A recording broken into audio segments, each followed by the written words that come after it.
Hello, everyone. Looks like we're going to pick up the semester this way. This is an unprecedented time, and thanks for bearing with me while we try and figure out how to finish up the semester in this format. So that being said, we're going to start with Chapter 10, which is starting to look at molecular structure. We're going to start with 10A, obviously, which is valence bond theory and related ideas that go along with that. So here we go, bonding in molecules. When we try and look for the exact solution of the Schrödinger equation, it's not possible, not even for the simplest possible molecule we can think of, which is the cation of diatomic hydrogen. When you think about that, it only consists of three particles, two protons and an electron. And yet, just like in the case of helium, which was two electrons and a nucleus, we couldn't solve that completely. And it's because we can't separate out the variables. When we look at the full Hamiltonian, we see that we have a kinetic energy part, the kinetic energy of the two nuclei. So in this case, we're considering the motion of each of these three particles independently. And then we have the motion of the kinetic energy of the electron in that next term. And over here we have the potential energy. So that's the potential energy. That first part is the attraction of the electron to each of the nuclei, given by the 1 over r sub a and the 1 over r sub b. And then the last part is the repulsion of the two protons. So that's the positive term, so that raises the energy, whereas the attractive part lowers the energy. That's why we have a negative term on that. So just like in helium, we can't separate the variables, but the difference is that in this case, our three variables are the two radii and the distance between the nuclei. So we're going to need to approximate. All right, how are we going to do that? So the first thing is we're going to use what's called the Born-Oppenheimer approximation.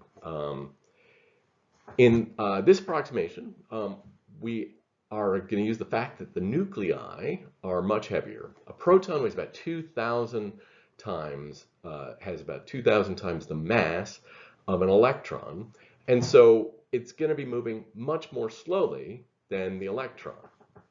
So in the Born-Oppenheimer approximation, we're going to pretend that the nuclei are stationary relative to each other, and we'll just have to consider the motion of the electrons, which are moving much faster. I like to think about this analogy-wise is like those scenes in the movie where two people see each other across a crowded train station, then all of a sudden everybody else in the train station stops, and it's just the two people that are moving and everything else stays in place. There's also a car commercial like that where, you know, the one I'm thinking of, the kids are playing street hockey, and then all of a sudden the announcer walks through while they're frozen in space. Or at least they're moving very slowly as other people move more quickly. So that's sort of what we're doing here. And if we consider that those nuclei stay in one place, then we can solve the Schrödinger equation for the electronic motion for one electron, because remember, one electron systems are the only thing that we can really solve. And we get a total wave function that'll be split into the product of the electronic wave function and the nuclear wave function. So psi is going to equal, for the overall molecule, it's going to equal psi of the electronic motion and psi of the nuclear motion. Okay, so let's run through some examples to try and understand how this is going to work. We'll start again with the simplest model that we can. That's diatomic cation of hydrogen. Consists of one electron and two nuclei, and those nuclei are each just a single proton. I keep saying that because we'll switch that up in just a minute. All right, so we have those different variables, but first thing we'll do is we're going to fix that internuclear distance at some value r. So we'll take that out and we'll make r a fixed distance. That's no longer a variable. It's more like a parameter, and this will help us build a potential energy curve in just a few slides. Okay, so now when we solve the Schrodinger equation, this is what we get. We get the kinetic energy of the electron. We don't get any kinetic energy for the nuclei because we're fixing them relative to each other. So the only thing that's really moving now is going to be the electron. And then we have the same internuclear, the electron nuclei attraction. So our electron is being attracted to both nuclei. And we have that term up there. And then the two protons are repelling each other with that fourth term at the end in green, the nucleus-nucleus repulsion. It's not a variable, though, in this equation. In this equation, we've declared that R is going to be a constant. So the only variable we have to think about are R sub A and R sub B. And those are not going to be independent values of each other. Everything's going to be fixed. So all we need now is to think about our del squared, where Cartesian coordinates, we could do it in Cartesian coordinates, but it would be very difficult. If we were going to solve this, which we're not going to do in this class, but if we were going to go through the mathematics to try and solve this analytically, we'd want to do this in cylindrical coordinates, not in spherical coordinates, because we've broken our spherical symmetry by now having this bond axis along R. So that means the three axes, the three variables we would do is Z along the Z axis, which by convention is the bond axis. So most of the time we'll try and stick with Z being the bond axis. It depends on the textbook, depends on the article. You can declare the axes to be whatever you want in your own individual work. So sometimes you'll see textbooks using the Z-axis as just the up axis, but we don't do that. We like to stick with the bond axis being declared as the Z-axis. So that's that in the del squared, the Lagrangian, the third term all the way to the right, that's the second derivative with respect to Z. So that's the Z. The next term over, the one in the middle, which takes the second derivative with respect to phi, we'll get to in a second. First, let's look at that rho term. Rho is the distance that the electron is away from the Z-axis. So it doesn't matter, well, there's going to be a relationship between R, A and RB and Z, right? Because that's going to form a right triangle. But the value that we're going to use in our cylindrical coordinates would be just that value of rho, the distance the electron is away from the Z-axis. And then finally, the last term in there, which is in the middle part, is the second derivative with respect to phi. So what's phi? Phi is that azimuthal angle. We don't have a polar angle like we did in the spherical coordinates. We just have this azimuthal angle. So how far around the circle is the electron? So those are our three coordinates that we would solve this problem in. So we're not going to do that part. We've done enough of that with our atomic orbitals. We don't need to do that here. Okay, so we're going to solve the Schrodinger equation, again, explicitly by using the Born-Oppenheimer approximation at a fixed value. So the solutions, though, for energy and for the wave function depend on what value of R you've picked. So that's going to come up in just a few slides about building a potential energy surface or potential energy curve using different values of R and calculating psi and E for each. We'll get to that in a sec. Next, we're going to look at diatomic hydrogen. So this is very similar to the cation of hydrogen, except that it's got 2 electrons. There's our second electron. Okay, so that means we have another set of RA and RB for our second electron. And we could solve this analytically, except we got a problem, right? We also have the electron-electron repulsion term, and that term can't be solved analytically for the same reasons that we couldn't solve it in the helium atom with 2 electrons. The electrons are going to interfere with each other, so we're going to have to make some approximations. So here's both of the electrons. That's all 4 of the repulsive, all 4 of the electron proton interactions, and that's our potential energy between the nuclei, and that last term at the end, that's the repulsive part between the 2 electrons. Okay, so like I said, in the case of the multi-electron atom, multi-electron molecule has electron-electron repulsion, and it can't be solved analytically. So we'll do the same thing that we did before. We're going to use the molecular orbitals, only we'll have to approximate their behavior in the presence of each other, just like we did with the electrons in the atom when we took into account shielding and penetration of the different wave functions into each other to see how those energy levels split and shifted.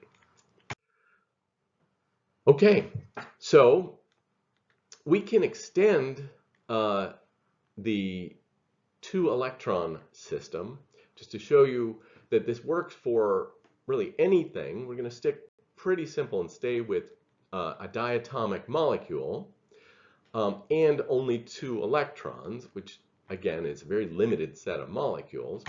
But when we pick any 2 nuclei, we're going to switch the labels, so it's not a hydrogen at A and a hydrogen at B. We're just going to call them A and B as generic elements A and B.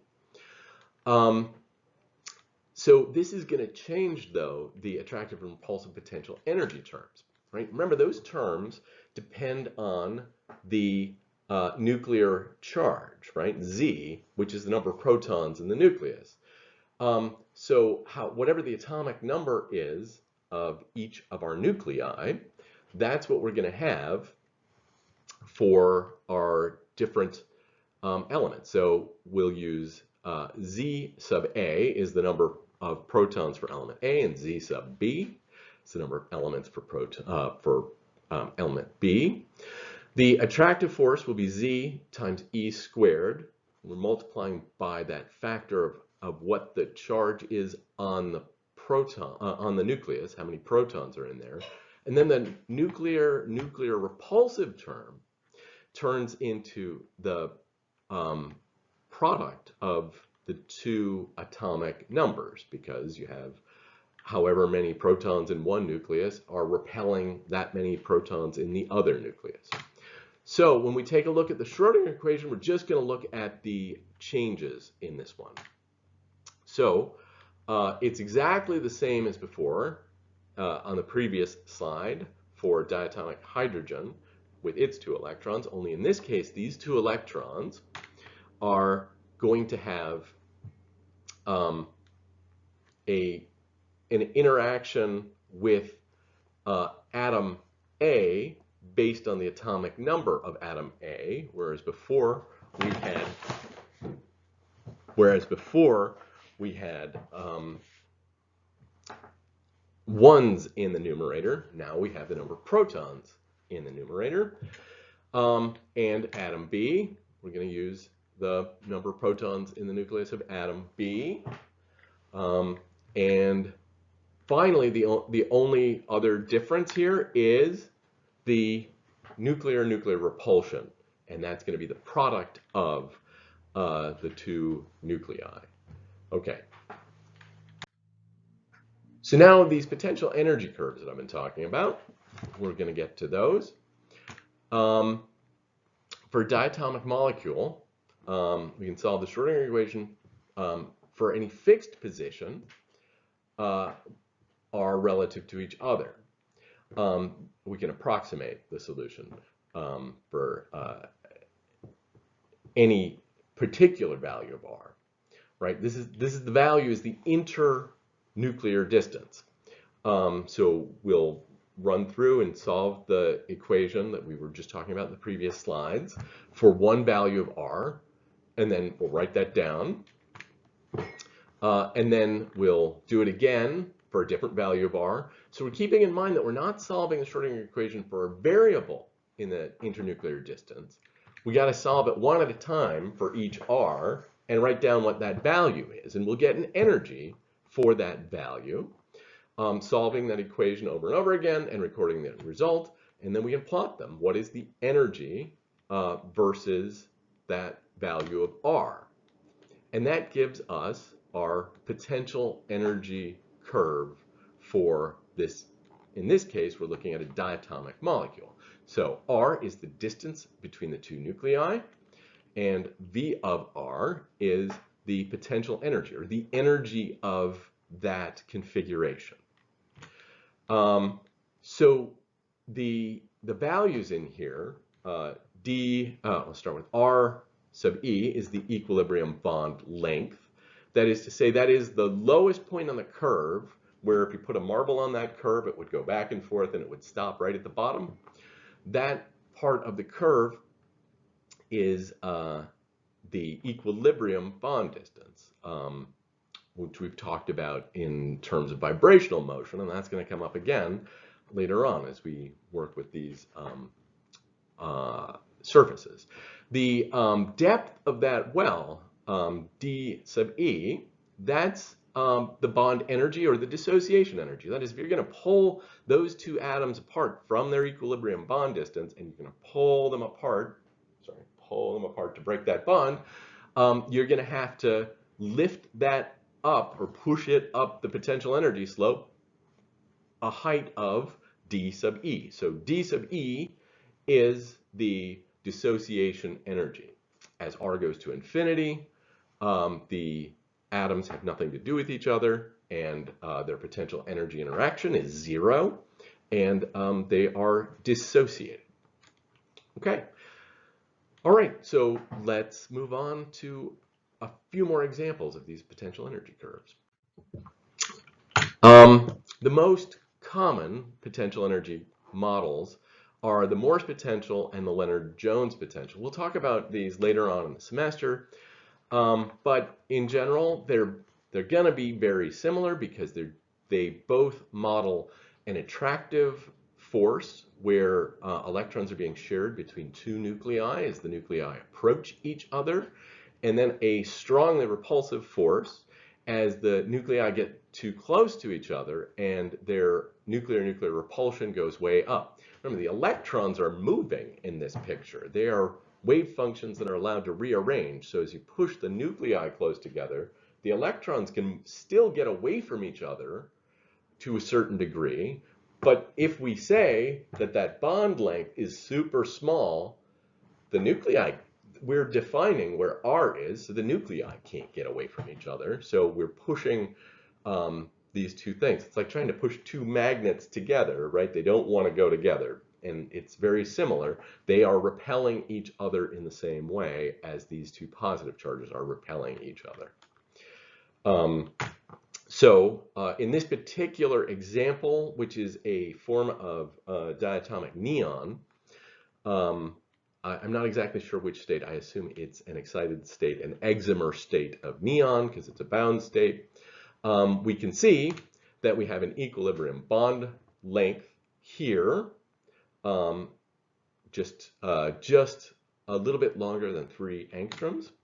And we have a dissociation energy here. And if we go through and measure carefully, I came up with these numbers from this graph that the equilibrium bond length for this particular species is 3.14 angstroms, and the dissociation energy is 0.00376 electron volts. So that's how we can use potential energy curves to give us a sense of what's going on inside a molecule. This is going to become very important when we try and think about our vibrational motions. Notice how closely those look to a parabolic well. And if we're way down in the bottom part of that well, we can use an approximation that the vibrational modes will be parabolic. So this is going to be an important thing to come back to. One more thing about potential energy surfaces is we can look at something like this, which is a potential energy surface. The other was a curve because it was just a line, but here we have a whole surface. Right? We can extend this idea of what is the potential energy to larger molecules, very large molecules if we want. Calculationally, it gets complicated very quickly. Let's just think about a triatomic molecule where we've got two different bond lengths, R1 and R2, and we have a bond angle. So for this particular molecule, the potential energy surface is going to be dependent on the position of these three nuclei. And just like in the other case, where we picked a specific bond length and set it and forgot it, sorry, it's a Ron Popeil thing, we set it and then calculated the electron energy around it, and then we adjusted it and calculated it again. We can now do that for 3 degrees of freedom here. We can do it for R1 and R2, and we can do it for the bond angle theta. So that means we're really, if we wanted to do a complete version of this, we'd need to plot a 4-dimensional surface. 4-dimensional surfaces are really hard to look at, so let's reduce this to just a 3-dimensional surface so that I can explain what we're looking at. So, but the 4 dimensions, if we're going to do the complete surface, would be one axis would be R1, one axis would be R2, the third axis would be theta, and the fourth axis would be the energy. What is the calculated energy of the molecule in a specific configuration? So let's just look at the potential energy surface of water here for a second. So we're going to look at its R1, R2, and theta. But for water, we're going to assume that the bond lengths, the equilibrium bond lengths of each OH bond is the same. Because of symmetry, there's no reason to believe we would have 2 separate bond lengths in water. And we'll plot that along one of the axes on this graph, which is now labeled. And along the other axis, we will plot the bond angle. And we can vary each of those. And as we do that, we see that we get a 3-dimensional surface. That is in the direction pointing up, usually the z direction. That's going to be the energy axis. The equilibrium position for water is going to be where that black point is.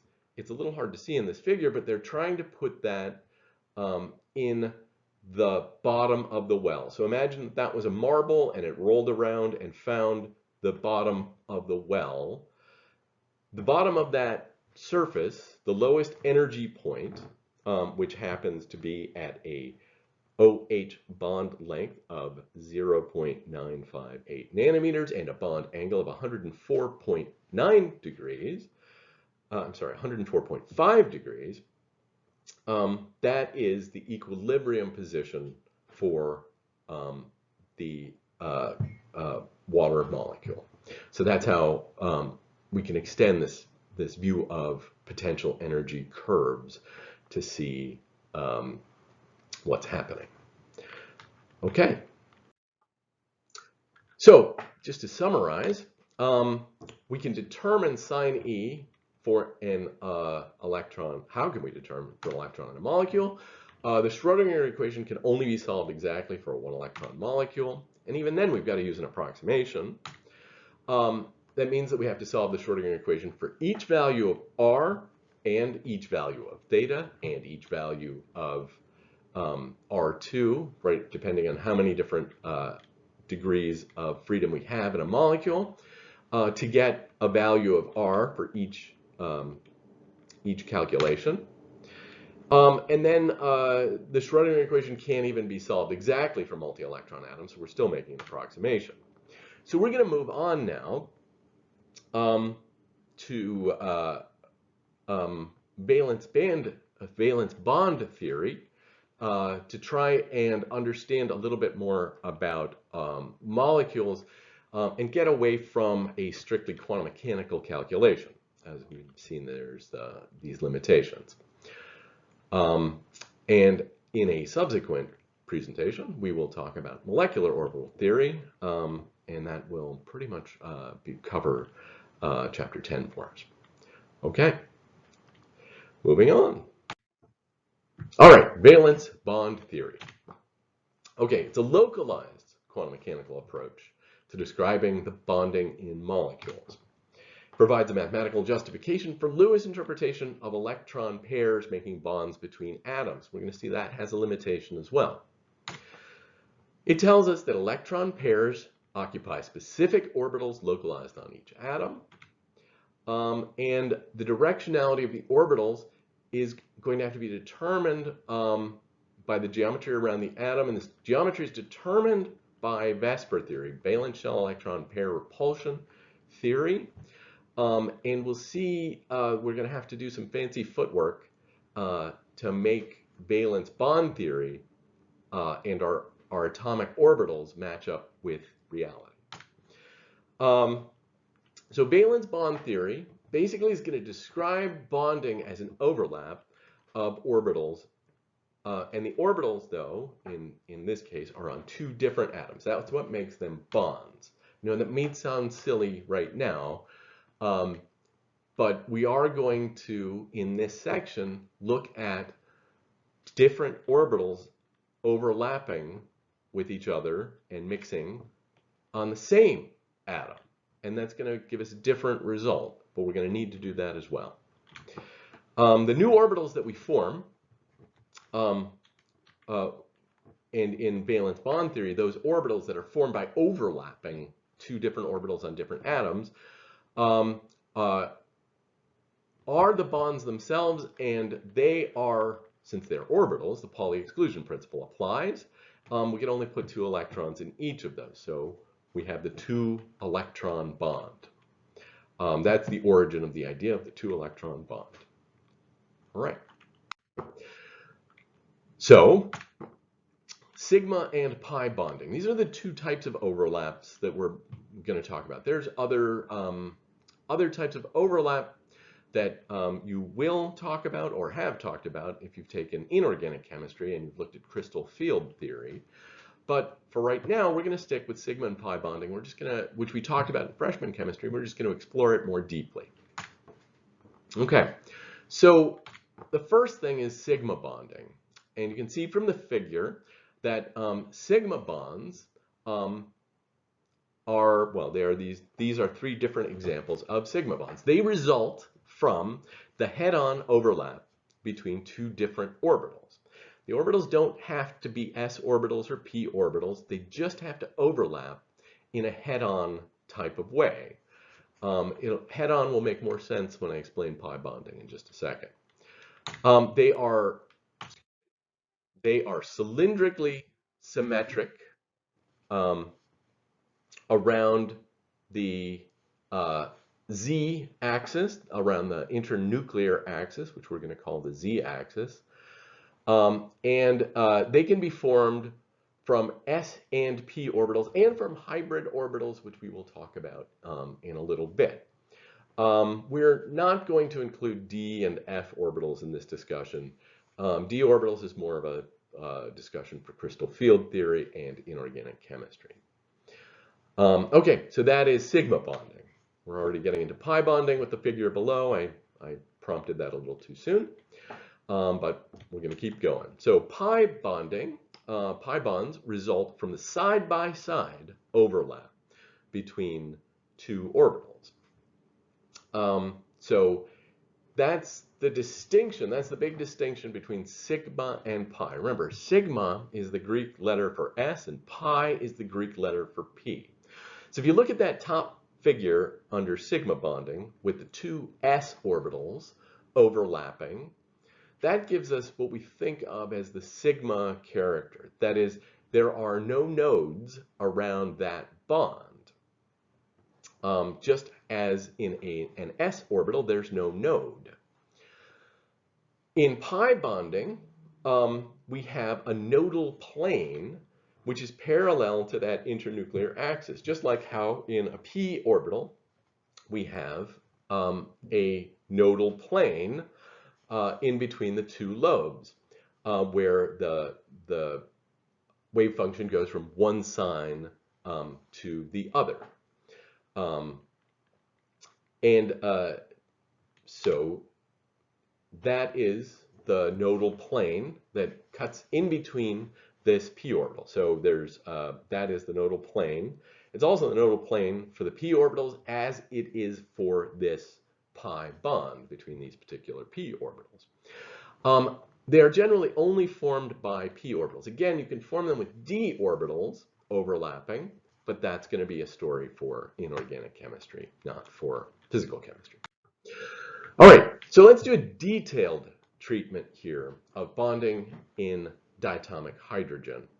This is going to be a little bit more advanced than the intro valence bond theory that we usually talk about, but after we do the detailed version, we'll come back and we'll do the general version. But there are a few points of quantum mechanics that get dropped out of the general explanation. So the detailed treatment is going to focus on, as always, the interactions between separate atoms as they're brought together to form molecules. That's true for all valence bond theory. We're going to start with our two 1s orbitals on hydrogen. Now I've put electrons, I put one in spin up and one in spin down in these different orbitals. Can't really do that because the electrons are indistinguishable and they're in separate atoms. But we'll clean that up later as we go through this discussion. So what we have right now is a hydrogen atom, and we'll call that atom A. So it's got the subscript A, and it's a 1s1. And we have a hydrogen atom, the other one we'll call B, so we're putting a label on it. We can label each individual atom. And that atom is a 1s orbital. So we'll use the terms chi to refer to the wave function of an atomic orbital, and we'll use the number to describe the electron that we're talking about. So the atomic wave function on atom B is right there. Happens to be a 1s orbital in this case. So yes, that's what it is, 1s orbital. The electron is number 2 in this case. But remember, electrons are indistinguishable, so we'll have to do something to de-identify the electrons as we go through. We saw we had that mathematical trick of symmetrization. We're going to do something similar to that as we go through this explanation for the detailed valence bond theory. Okay, so we're going to combine the atomic orbitals, which we call AOs, to form bonding orbitals. We're going to start with two permutations. We'll start with the product of electron number 1 in the atomic orbital on atom A and electron number 2 in the atomic orbital on atom B, sort of the way it was drawn. But we can equally put the electrons in the other places, right? Because the electrons don't know who's who. They're indistinguishable. So if we switch the labels, we're going to have an equivalent expression. In this construction, the way we've done it, though, we would know that electron 1 is on atom A and electron 2 is on atom B. Now, we can't know that. That's not acceptable in terms of quantum mechanics because quantum demands that the particles be interchangeable. Okay, on the next slide, we're going to take care of that. So I'll see you on the next slide. We'll use a linear combination. We'll use a linear combination of the two wave functions we've just derived here, or we've just declared here, to look at our interactions. Okay, so we're going to use linear combinations of those two wave functions from the previous pages, which were just the products of the atomic orbitals, an electron in each of the atomic orbitals. So the first one is going to be this psi plus. This is the normalized wave function. That's what the n is. There is the normalization constant of the symmetrized overlap of the wave function 1 and psi 1 and psi 2 from the previous slide. So those wave functions that's symmetrized. Now we don't know which electron is which, so we're back to this indistinguishability when we look at a wave function like that. It is also a symmetric wave function, which we'll talk about later. And this is the bonding orbital. This is you can think of this as the constructive interference between these two different wave functions. We can also take the difference between them, right? The psi minus. This is going to be the anti-bonding orbital, which we'll talk more about when we look at molecular bonding. But this is the destructive interference between the two wave functions that we worked out on the previous page. So that would be how we would think about covalent bonding. Are they overlapping? Are they overlapping constructively, overlapping destructively, and being shared between the two nuclei equally? There is also the idea that the electron could just move, right? So electron 2 could just go over to atom A and just be in its wave function and leave the wave function, the atomic orbital on atom B, completely empty. This would be like an ionic bond between H minus and H plus. And equivalently, we could flip it around and put both electrons on atom B. This would be like an ionic bond between H plus and H minus. These are the four possible wave functions that we could have for the bonding in diatomic hydrogen. So when we think about that, in molecular hydrogen, then it's going to be some combination of all of these wave functions at the same time. That is, we're going to have that first term, n prime psi 1 plus psi 2. That's a normalized wave function. Overall, there's a normalization constant for this overall wave function, but that is the first term in there is the bonding, the psi 1 plus psi 2. That second term with the constant c in front of it, that's just the average of the ionic bonding being where both electrons go to one or both electrons go to the other, so we'll just add those together and average those out. So that would be the overall molecular bonding. We could write this again as the mixture. So now n double prime is the normalization constant for the mixture of covalent bonding, which is our psi 1 plus psi 2 term right above it, plus the ionic bonding. The psi ionic is just the psi 3 plus psi 4. So that's the complete detailed treatment of bonding in diatomic hydrogen. If we do it carefully using valence bond theory. the normalization constants nn prime and n double prime, those are all just normalizing coefficients, and the C coefficient is in there because that's related to the amount of ionic character. So if we remember back from our discussion of electronegativity in freshman chemistry, we know that atoms are never completely covalent and never completely ionic. Those ideas are those are sort of extremes on the scale.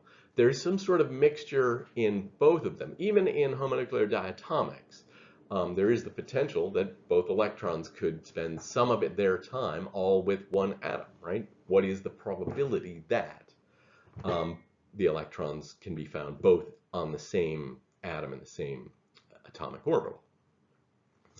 So the amount of the ionic character in this procedure is going to be defined by the coefficient C. All right, so when we use valence bond theory, we're really going to focus on that psi plus, on the bonding orbital. Generally ignore the antibonding and the ionic contributions to the overall molecular wave function, and we're just going to look at this wave function. So let's go and do that and follow through understanding how this valence bond theory works, just focusing on the bonding. But bear in mind, there's all this other stuff that's going on at the same time. Okay, the regular treatment of bonding in diatomic hydrogen valence bond theory. So let's start with the orbitals. We have a 1s orbital on hydrogen A, a 1s orbital on hydrogen B, and we've denoted their atomic orbitals as chi A and chi B. And we're also going to add in their electron spin. So here I'm showing the spin up and spin down of these two different electrons. All right. Then valence bond theory says these two atoms are going to come together to form a bond of some kind. So what that's going to happen is with s orbitals, we can only, since they're spheres, they can only have head-on overlap, and now the electrons are in that overlap part of the orbital. Well, they're in the entire orbital. It's just a schematic to show that they're being shared, but really what we're doing is we're looking at that bonding orbital.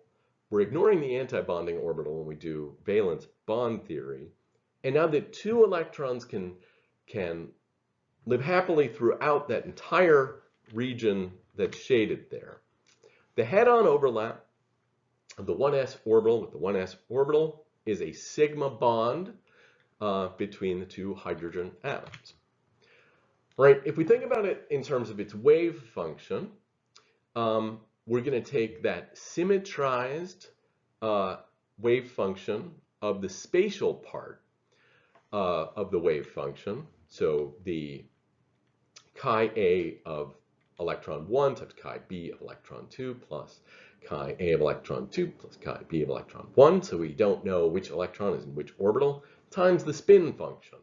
Leaving the spin function as a variable or undefined, we'll get to that in just a second.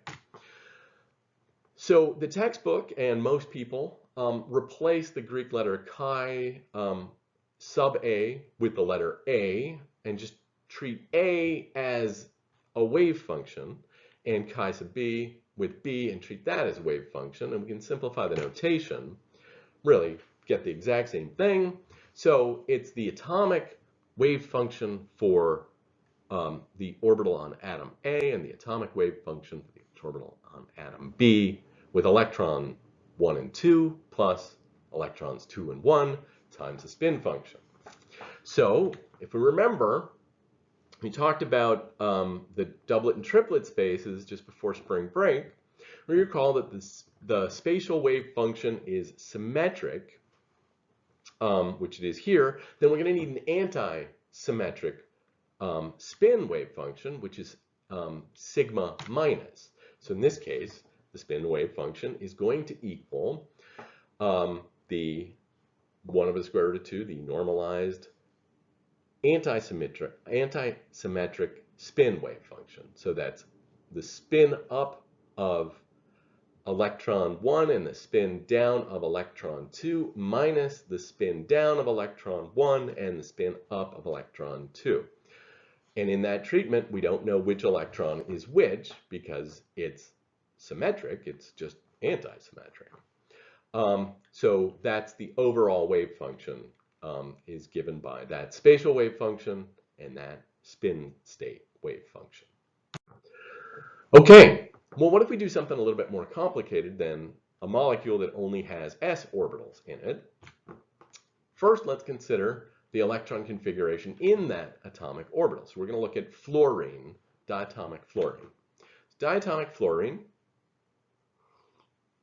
we have fluorine A and fluorine B, just arbitrary designations labeling one atom as A and one atom as B. They're going to have that, and we're just looking at the valence electron configuration. Each of these also has a 1s2 shell, but that's not part of the valence, so it's not in valence bond theory. Just looking at valence electron configurations. So we have 2s2 and 2p5 on each of those two atoms. Okay, so we're going to define that that half-filled orbital on each of those atoms is going to be along the z-axis. So it's going to be the pz orbital on each atom that is half full, which means those are going to be the orbitals that are available because the other orbitals are already full, so they can't put another electron in those orbitals. But when we bring these two orbitals together and make a different orbital, the two electrons can go into that bonding orbital. So that's what's going to happen here. So the z-axis, like I said, is the bond axis.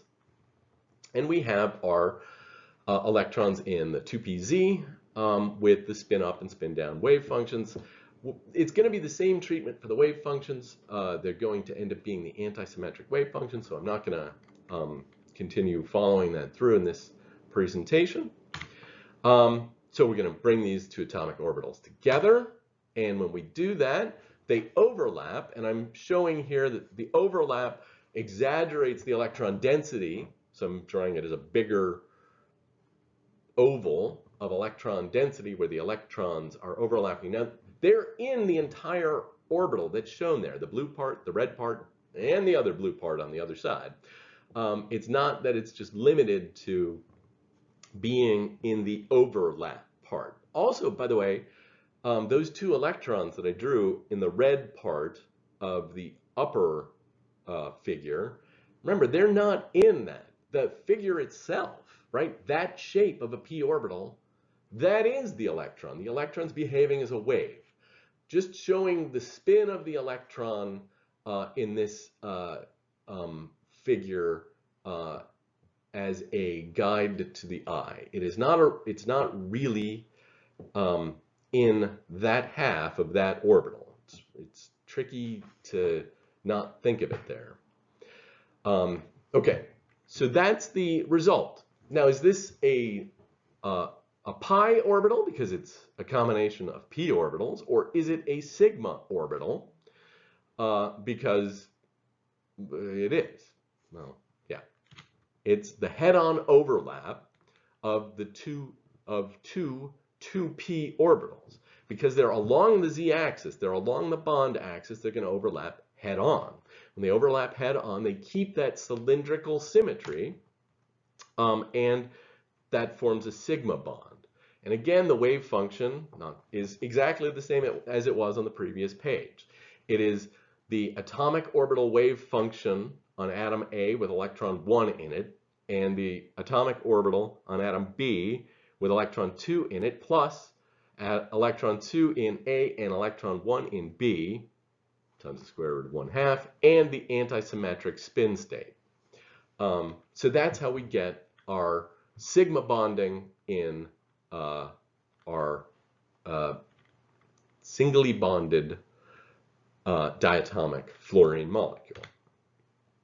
And just as before, right, I just did that. A is the atomic orbital 2pz on the fluorine atom labeled A, and B is the 2pz orbital on the fluorine atom labeled B. Okay, moving on. Let's look at a slightly more complicated molecule with this treatment. Oh, wait, no, let's do this. While we're at it, let's look at a slightly simpler molecule. Let's consider hydrogen fluoride. We'll get to diatomic oxygen, which is more complicated in just a second. Right now, I just want to take a step back and look at when a hydrogen and a fluorine are bonded. This is not hydrofluoric acid, which is dissociated. Don't think of it that way. This is the diatomic molecule, hydrogen fluoride. So let's look at the valence electron configurations for these two. Hydrogens, a 1s1, and the fluorine, I should have gotten rid of that subscript B. I will change it later. The fluorine, which doesn't need a label because there's only one, the fluorine is 2s2, 2p5, just like on the previous slide. So the hydrogen is represented by this, and the fluorine is represented by this. And again, it's along the z-axis. Excuse me. It's along the z-axis, which is the bond axis. And then we will approach these two to each other, and we get overlap between them. And now the electrons are in a single orbital that consists of the combination of these two orbitals. So again, we have the head-on overlap, so it's going to form a sigma bond. S orbitals can only form sigma bonds, by the way, because they can only overlap head-on because they're spheres. And we get the same resulting wave function, just different. The A and the B stand for different things in this treatment. Okay. So that's sort of an aside. Let's get back to the main story of looking at the diatomic molecules of the second period. Now we're going to look at the valence bond theory treatment of bonding in diatomic oxygen. So here are the electron configurations. It's in the valence shell, 2s2, 2p4. So there are two half-filled orbitals in the p orbitals of each of these atoms in diatomic oxygen. And just like before in the fluorine, they're going to overlap. The 2pz orbitals along the z-axis are going to overlap with each other along the bond axis, and we will get a sigma bond. So that's our first bond. So we'll put a box around that and set it aside because we still have two unpaired electrons here that are available for bonding. So these electrons are in side-by-side orbitals. Right? So there's two electrons available for bonding. There they are. They are in side-by-side orbitals, and they can either be in px orbitals or py orbitals. The choice is arbitrary, but it's going to be the same for both of these, just like we put both of the electrons in fluorine in the pz orbitals so that they would be available to overlap and form a bond. We have to put both of these single electrons in either the px orbital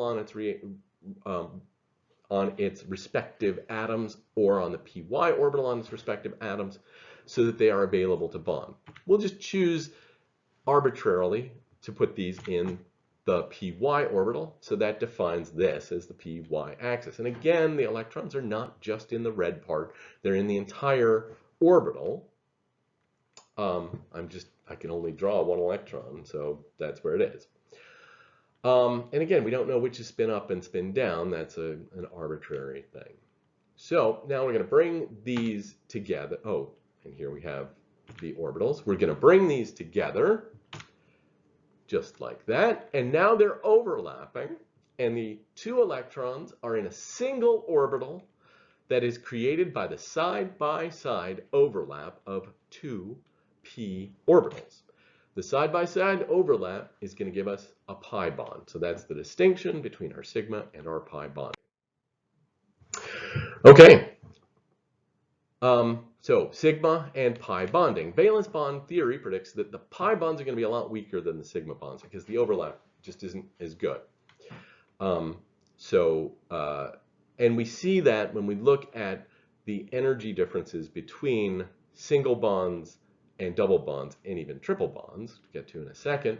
A double bond is not twice as strong as a single bond. It's a little bit stronger, but it's not twice the energy.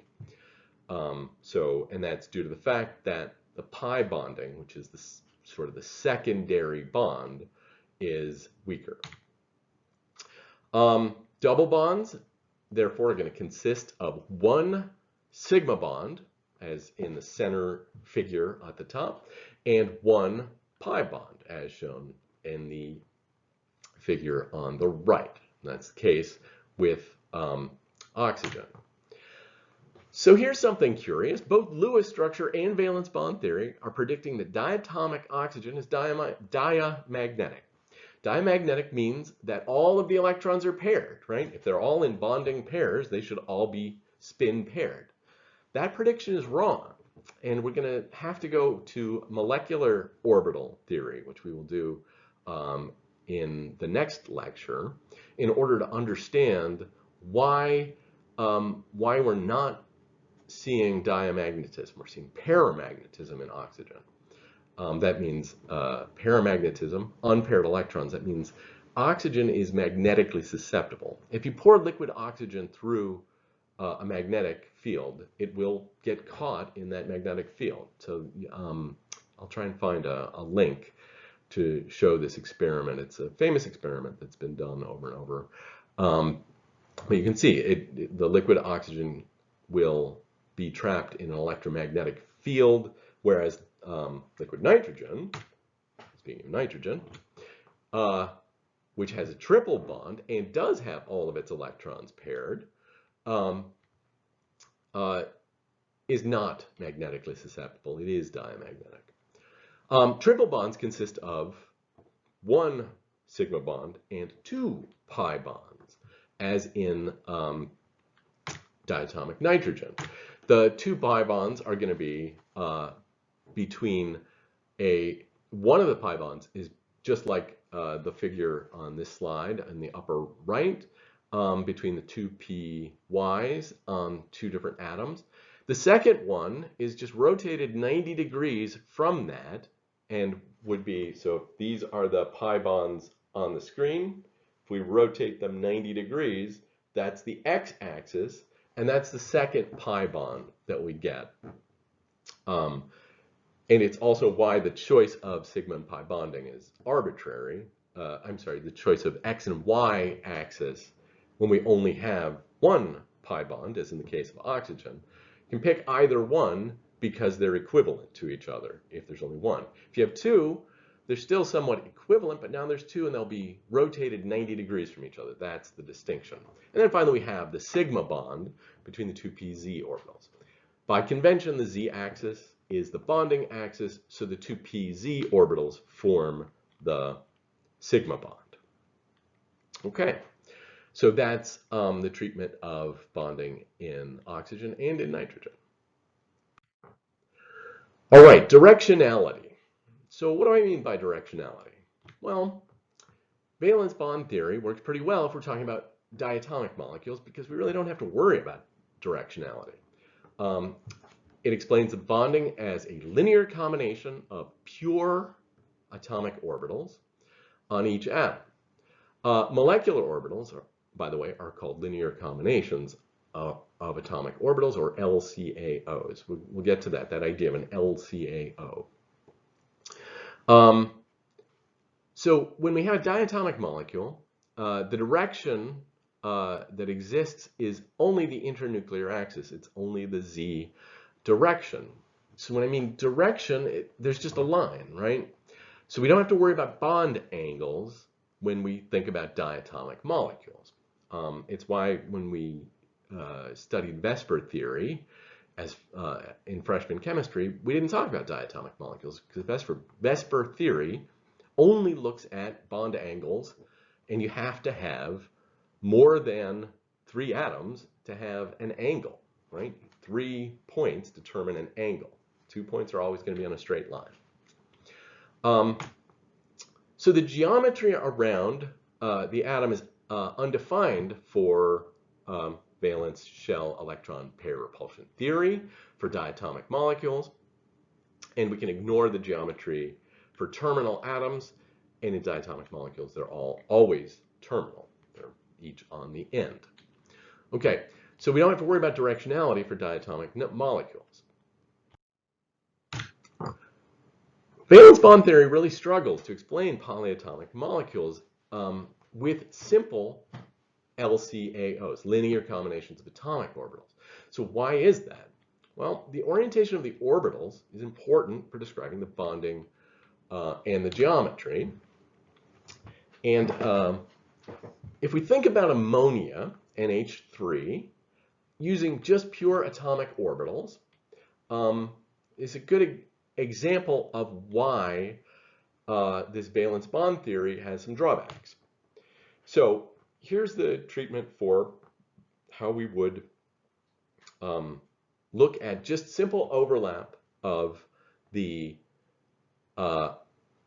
atomic orbitals in nitrogen and hydrogen. So we're going to take the half-filled p orbitals in nitrogen, the 2px, 2px, 2py, 2pz, and 3s orbitals, and we'll let these orbitals each overlap one at a time with those orbitals, and we will get, right, those 3 orbitals are at 90 degrees to each other, so we would predict then that the bond angles would be 90 degrees. You'd have a hydrogen hanging off of one side, let's say the red lobe of each of those individual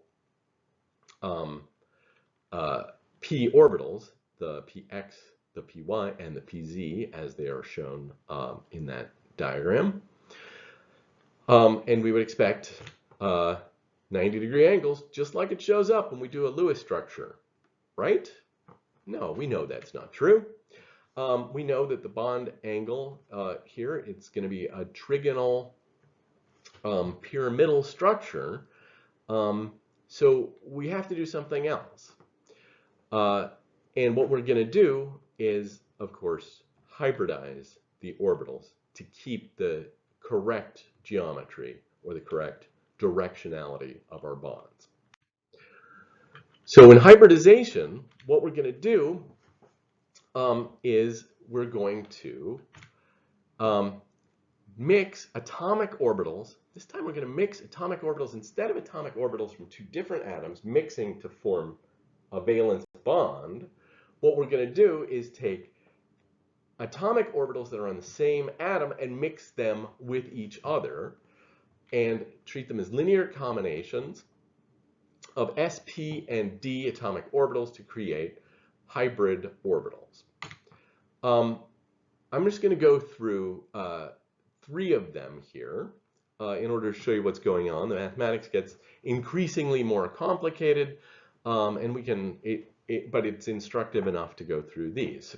So recall from a valence shell electron pair repulsion theory that an atomic center can have a variety of geometries. Here's 3 of them, right? Linear, trigonal, planar, and tetrahedral. So those are our geometries. Also, those geometries are going to correspond to different hybridization schemes. We know that they correspond to sp hybridization, sp2 hybridization, and sp3 hybridization. So let's examine the origins of these LCAOs in a little bit more detail. Okay. So we have the linear sp hybrid orbitals. Those are going to consist of these what looks like a positive and negative overlap. This looks a lot like the bonding anti-bonding orbitals that we did for the valence bond theory for dihydrogen. But remember, these s orbitals and p orbitals are on the same atom, not on different atoms. That's going to make these very different. So we're just looking at two different ways for the orbitals on a single atom to overlap with each other. So it'll look like this. The top wave function, it corresponds to psi 1, and the bottom corresponds to psi 2, where we're taking that wave function of the 2s orbital, which we're showing the positive wave function on the outer shell of this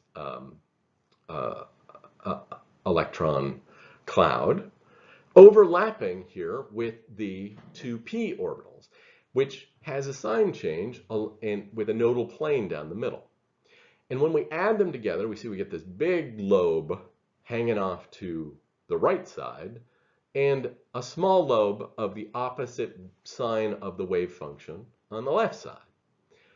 Well, when we flip the sign of the p orbital, as we do in the bottom figure, and add them together, we get the same shape. Well, we get the mirror image of the same shape. So those are our two hybrid orbitals, each of which is an sp hybrid orbitals. They don't have distinctions like an sp plus or an sp minus. They're just both sp hybrid orbitals.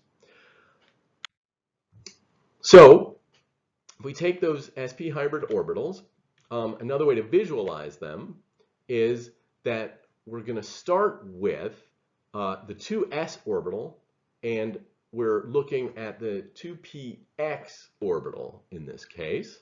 These are unhybridized atomic orbitals in this picture. When we mix and split them, and we'll pull them apart so that we can see each of these individuals, we get sp orbitals, and each sp orbital is directed linearly away from the along the x-axis, because we're taking these mixes of plus and minus of the px orbital on that s orbital to get these figures. Oops. Okay, so another thing about these hybrid orbitals is they're going to have to follow the same rules of wave functions that we've been doing. They've got to be orthogonal to every other orbital on that particular atom, right?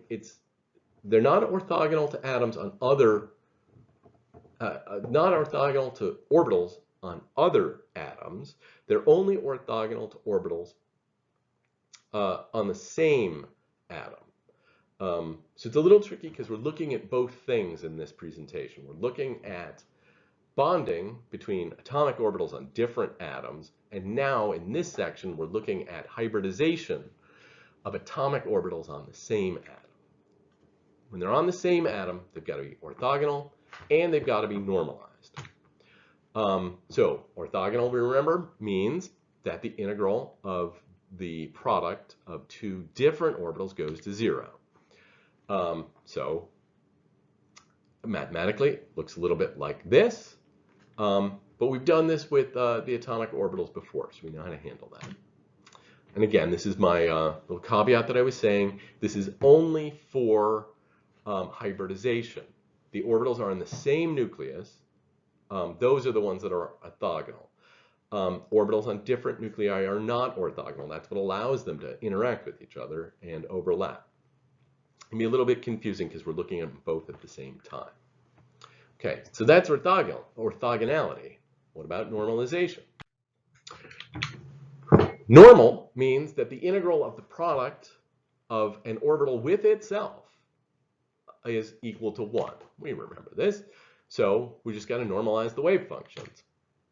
This means that we're going to satisfy the normalization coefficient. We have to find a normalization coefficient that will satisfy these conditions. We kind of did that earlier with the valence bond theory for diatomic hydrogen when we were looking at that more detailed treatment.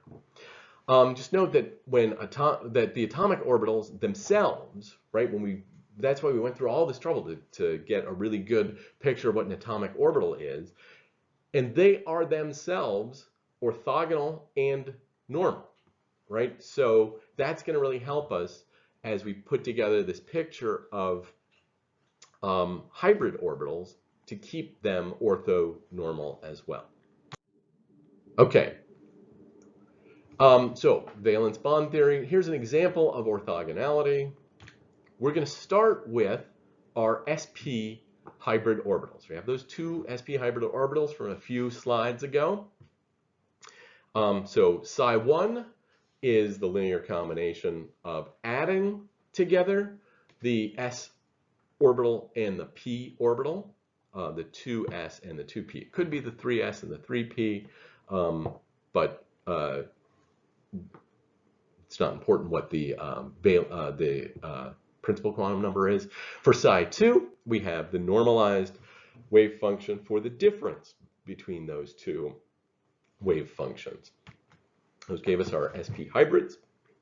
Excuse me. So let's set up our normalization. The integral of psi1 times psi2 over all space is equal to psi1 times psi2, the integral over all space. If we solve that, we can pull the coefficient square root of 1 over the square root of 2 times 1 over the square root of 2 is 1/2.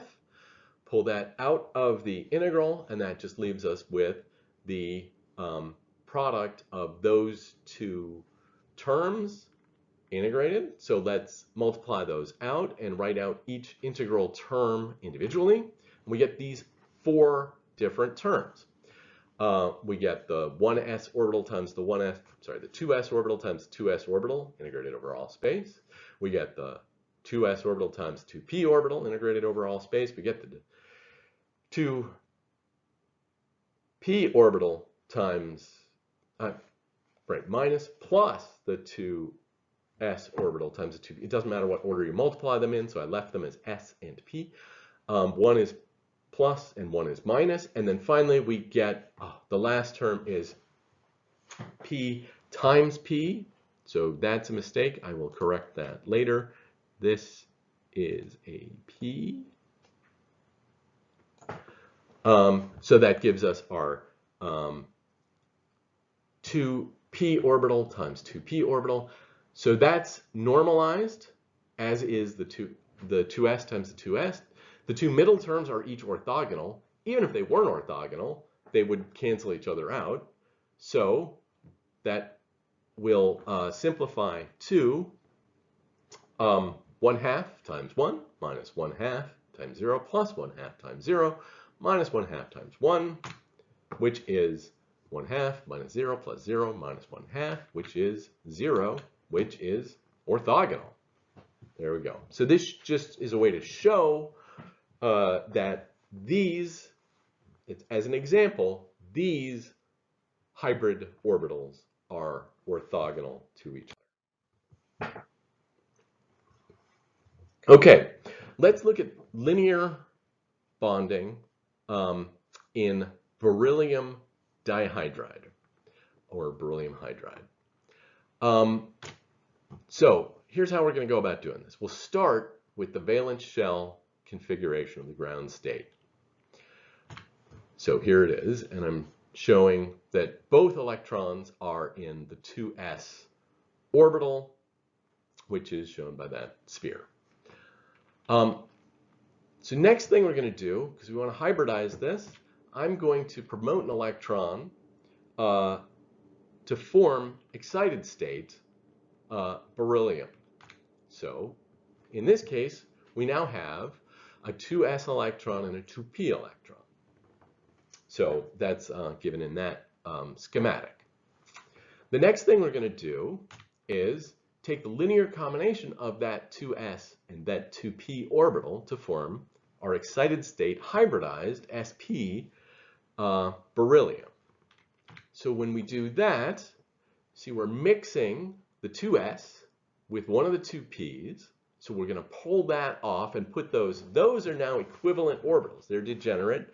So we're going to shift those to sit side by side at the same energy level. And the 2p orbital, the remaining 2p, in this case in the y direction and in the z direction, those are empty. So those are not shown because there's no electron in them. Now we're going to create sigma bonds by overlapping the 1s orbitals of each of our hydrogen atoms, which are not shown in this figure, with those individual sp orbitals. Oh, yeah, they are. We are showing them in this figure.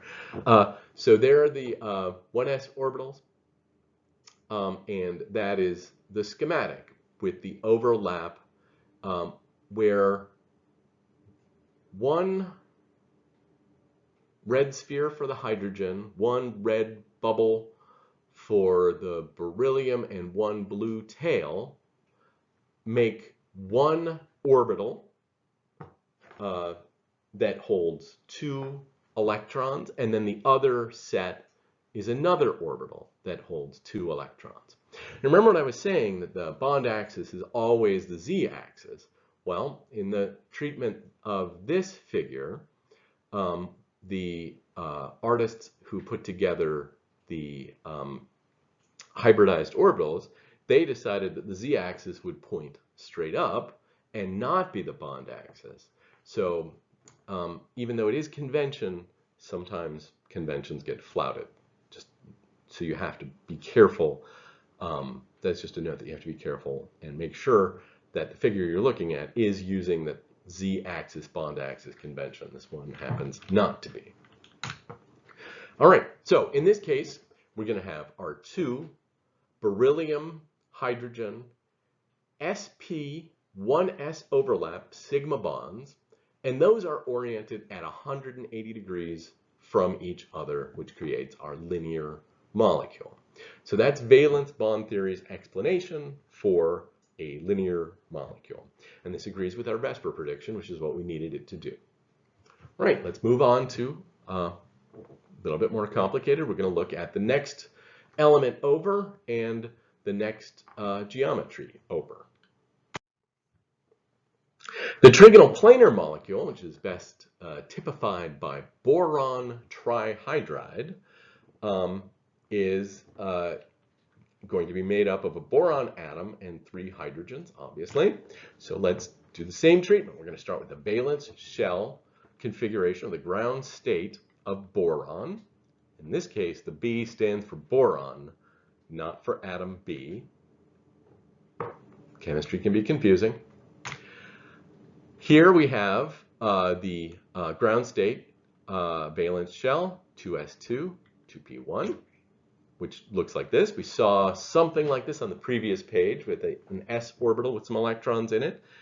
Well, it only had 1. This time it has 2 electrons in it, but we can't tell the difference in this representation. Then we're going to do the same thing. We're going to promote an electron to form excited state boron, which is going to look like this. Now we're adding in the 2p y orbital, and we're leaving the 2p z orbital empty. And now we will take that 2s, 2px, 2py orbital and allow those to form linear combinations of orbitals to form our sp2 hybridized excited state boron. So here are the wave functions. They look different than our simple overlap in the linear combination, in the linear molecule, which was just the adding and subtracting and using the square root of 2 coefficient to keep it normalized. Here the coefficients end up having this weird factor of 1 over the square root of 3 and 1 over the square root of 6. Those are factors that work out to keep our wave function normalized. We get 3 different wave functions that are all equivalent to each other. They all have an equal mix of the s orbital, which is 1 over the square root of 3 of it. And they have an equal mix of our px, py orbitals in different ways. Those wave functions then correspond to these three schematics. So psi sub 1, which has our wave function pointed more along the y-axis. These are hard to see. I'm trying to get a better look at it as I'm doing this. These are a little hard to see. The one that makes the most sense is psi sub 3, which you can really tell is directed directly along the x-axis because it is a mix of only the px atomic orbital and the s atomic orbital, whereas the other two orbitals are directed somewhere along closer to the y-axis than to the x-axis, but they're in between those two axes as the combination, the weighted combination of those orbitals. So that's the mathematics behind orbital hybridization to give us our three hybridized orbitals. Okay, so what does that look like when we finish the treatment? We're going to take the sigma bonds we're going to create the sigma bonds by overlapping 1s orbitals on our hydrogen atoms with the sp2 hybrid orbitals that we just made on the last slide. So we'll get schematically the sp2 orbitals are lower in energy, that's why I'm drawing them to the left, than that empty 2p orbital, and then they will overlap with 1s electrons, and they will form this trigonal planar structure. The three boron hydrogen sp2 1s sigma bonds, that is the sp2 orbital overlapping with on the boron overlapping with the 1s orbital on the hydrogen to form a head-on overlap sigma bond, are oriented 120 degrees away from each other in our trigonal planar molecule. Okay, let's move on to the last one, the tetrahedral structure. All right, the tetrahedral structure, which is the bonding geometry for methane, and it's also at the root of the bonding geometry for ammonia and water, both of which are molecules we talked about earlier in this presentation. It's going to follow a similar procedure. It gets a little bit more complicated because now we're mixing 4 different orbitals to make our hybrid orbitals. So, same thing. Let's start with the valence shell configuration of the ground state of carbon. Looks like this, 2s2, 2p2. We saw something like that on the last slide. Now we're going to promote one of those electrons to form excited state carbon. That's going to look more like this. We now have one electron in all 4 of those different orbitals. The spherical s orbital and the 3 p orbitals. And you kind of see in this figure, you get a weird optical symmetry already, and we haven't even done the mathematics on this yet. Okay, so now we're going to take linear combinations of that s and all 3 of the p orbitals, and we'll form our excited state carbon sp3 hybridized orbitals rather than our regular orbitals. There they are. Let's go to the next slide to try and visualize what they look like. So starting with this configuration, where we now have all 4 electrons in equivalent sp3 hybrid orbitals, we are going to have these 4 orbitals are the combination of our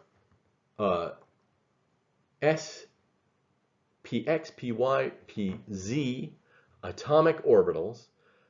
It's 1 over the square root of 4 which I often call 1/2, but we're using 1 over the square root of 4 to demonstrate that because we're mixing 4 different orbitals, we're going to use the normalization constant as 1 over the square root of 4 so that we keep our overall wave function normalized. We're taking a combination of 4 different orbitals, and when we take psi square side, we're going to end up with, we would end up with 4 times the amount of wave function as we would want. So that's why we use the 1 over the square root of 4 to keep this wave function normalized. All right, and you'll notice that this is the game that we have to play in this. All those values for that grid of 16 values, they're all the same. So what's the difference?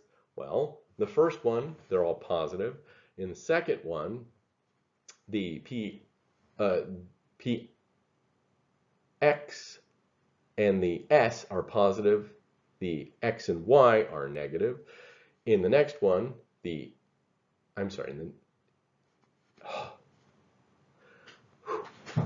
this figure, all of the S orbital, atomic orbital contribution, as represented by chi sub S, is positive. We're always having a positive overlap with that.